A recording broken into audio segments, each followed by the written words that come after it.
خب دوستان گلم، برگشتیم به صفحه اصلی که در واقع برای هک کردن بازیاتون نیاز دارید به 2 برنامه، اما ما 3 برنامه به شما معرفی کردیم که در ادامه خواهید فهمید به چه دلیل.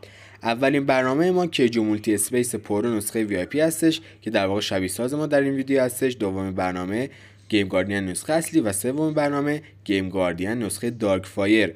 قابل توجهتون که فقط گیم گاردین نسخه اصلی در گوگل هستش و اون 2 برنامه دیگه نه در گوگل و نه در هیچ برنامه دیگه پیدا نمیشه. اما شما میتونید به راحتی وارد تلگرام بشید، در قسمت سرچ ارشاد.لرنر رو سرچ بکنید، کانال ما بالا میاد، یک بار روش کلیک بکنید.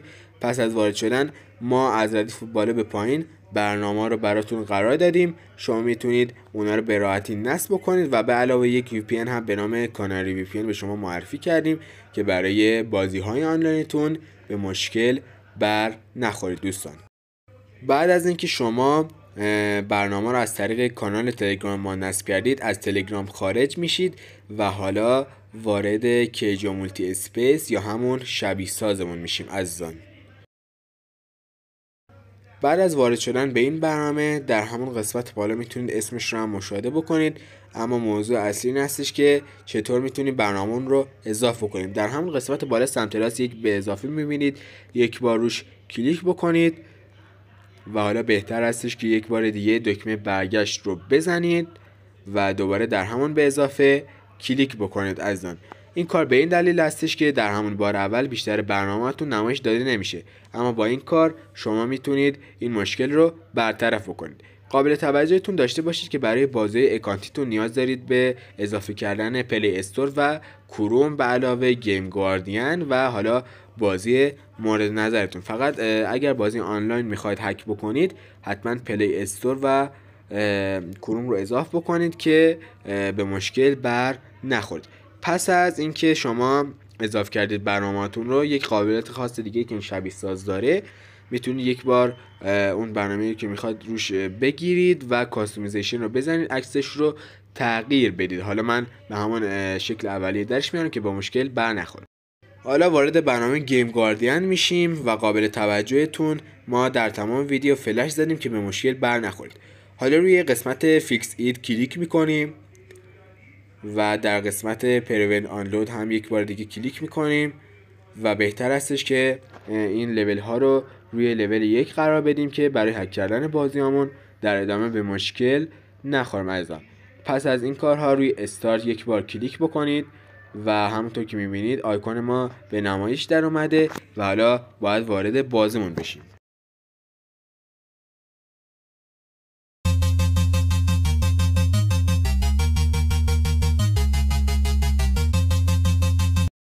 روش اول ما تبدیل کردن عدد آیتم ها به کمترین مقدار هستش. پس از وارد شدن به بازی وارد قسمت شاپ یا فروشگاهش میشیم.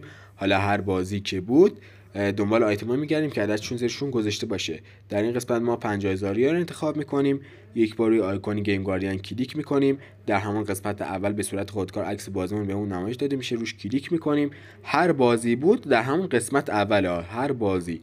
حالا همونطور که براتون فلش زدم روی ذره بین یک بار کلیک بکنید. از طریق این اعداد شما میتونید عدد آیتمتون رو وارد بکنید. عدد آیتم من 50000 بود. حالا همونطور که براتون فلش زدم روی نیو سرچ کلیک بکنید و حالا در همین قسمت هم روی دیورد کلیک بکنید و منتظر بمونید تا برامون 50000 رو پیدا بکنید. پس از پیدا کردن شما کافیه روی این مداد کلیک بکنید و حالا از طریق این ضربه در که یک بار روش کلیک بکنید اون عدد پاک میشه و ما میخوایم اون رو به کمترین مقدار در بیاریم، مثل 0 و 1. حالا در این قسمت ما 1 رو انتخاب میکنیم و پس از وارد کردن yes رو میزنیم عزیزان. حالا در این قسمت هم ضربه در رو میزنیم و کافیه که یک بار جابجا بشیم تا اعمال بشه اون 1 و همونطور که میبینید اعمال شد.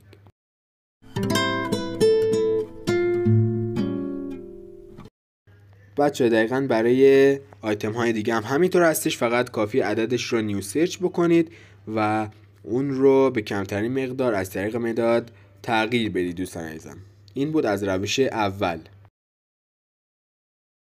خب روش دوممون هم این هستش که عدد آیتممون رو منفی بکنیم و از اون طریق سکمون رو هک بکنیم. دوباره وارد شاپ یا فروشگاه بازیمون میشیم. هر بازی که دوست داشتید فقط کافیه وارد شاپش بشید. حالا سراغ آیتمی میریم که میخوام از اون طریق سکمون رو هک بکنیم. من 23000 سکه انتخاب کردم، روی آیکون گیم گاردین کلیک میکنم و روی ضربین کلیک میکنم. فقط قابل توجهتون در تمام ویدیو ما براتون فلش زدیم که گیج نشید. حالا از طریق ضربه در اون رو پاک میکنم و 23000 رو وارد میکنم. به این فلش هم که زدم توجه نکن. حالا روی نیو سرچ کلیک میکنم، منتظر میمونم تا پیدا بکنه. پس از پیدا کردن روی مداد کلیک میکنم و دوباره از طریق ضرب در اون عدد رو پاک میکنم و حالا از طریق فلشی که زدم یک منفی بذارید و اون رو به عددی بالا در بیارید. به عنوان مثال من از چند تا 9 استفاده میکنم و پس از وارد کردن فقط کافیه یس رو بزنید. حالا ضرب در رو بزنید و بهتره که یک بار جابجا بشید تا عدد اعمال بشه بچه. پس از جابجا شدن یک بار روی آیتم کلیک میکنید، میبینید که عدد اعمال شده. حالا کافیه بخریدش و میبینید که سکتون به چه قیمتی در اومده و حالا میتونید هر آیتمی رو که بخواید به راحتی بخرید و نیازی نیست از روش اول استفاده بکنید و یکی یکی اون عددها رو به کمترین مقدار در بیارید. عزیزان فقط اگر که تا اینجای ویدیو دیدید و خوشتون اومده لطفاً از چنل ما حمایت بکنید. منظورم همون سابسکرایب و لایک کردنه. زنگوله بغلش رو هم بزنید چون قراره ویدیوهای بیشتری در این رابطه ببینید. ازتون خیلی ممنونم عزیزان.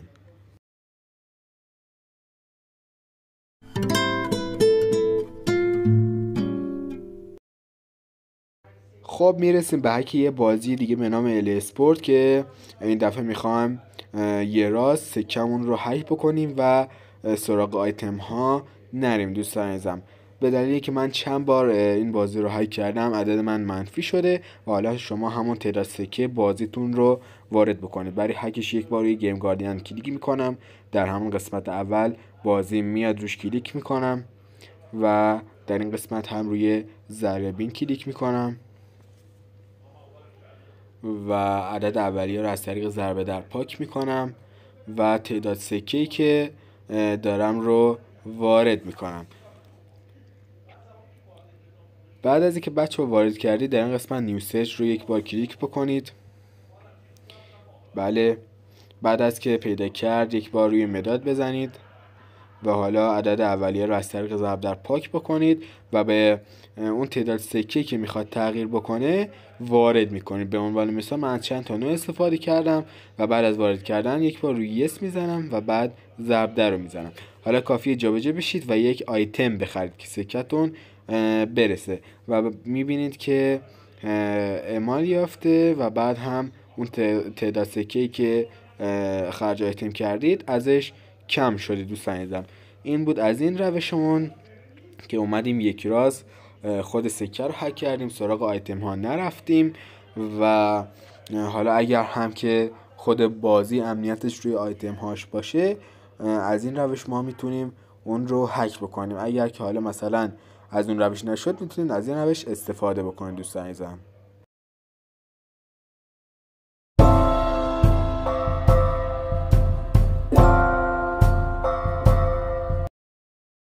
خب در این قسمت هم اومدیم سراغ هک یک بازی آنلاین. همونطور که گفتم برای هک بازی آنلاین و اکانت نیاز هست که کروم و پلی استور رو وارد کنید.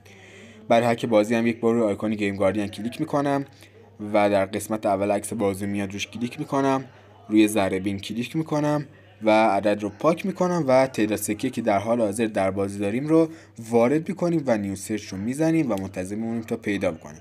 بعد از پیدا کردن ضرب در رو بزنید و برید یک دست بازی بکنید تا به سکتون اضافه بشه یا یک آیتم رو تقویت بکنید یا که از سکتون کم بشه. من 100 تا دادم. یک بار دیگه روی آیکون گیم گاردین کلیک میکنم، ضربین رو میزنم و حالا تعداد سکم رو دوباره وارد میکنم که 100 تا ازش کم شد. در این قسمت شما باید ریفاین رو بزنید، دیگه نیو سرچ رو نزنید، ریفاین رو بزنید و میبینید تک عدد ما پیدا شد و حالا یک بار روی مداد کلیک بکنید و به اون تعداد سکه‌ای که میخواید تغییر بکنه عدد وارد میکنید. پس از وارد کردن یس رو میزنید و بعد ضرب رو میزنید و حالا باز هم نیاز هست که یک دست بازی بکنید یا یک آیتم رو تقویت بکنید که ازش کم یا اضافه بشه و حالا ما در این قسمت هیچ چیزی نداشتیم که بخواد بهش اضافه بشه و نخواهم بازی بکنیم، ولی مجبور شدیم بریم یک دست رو بازی بکنیم.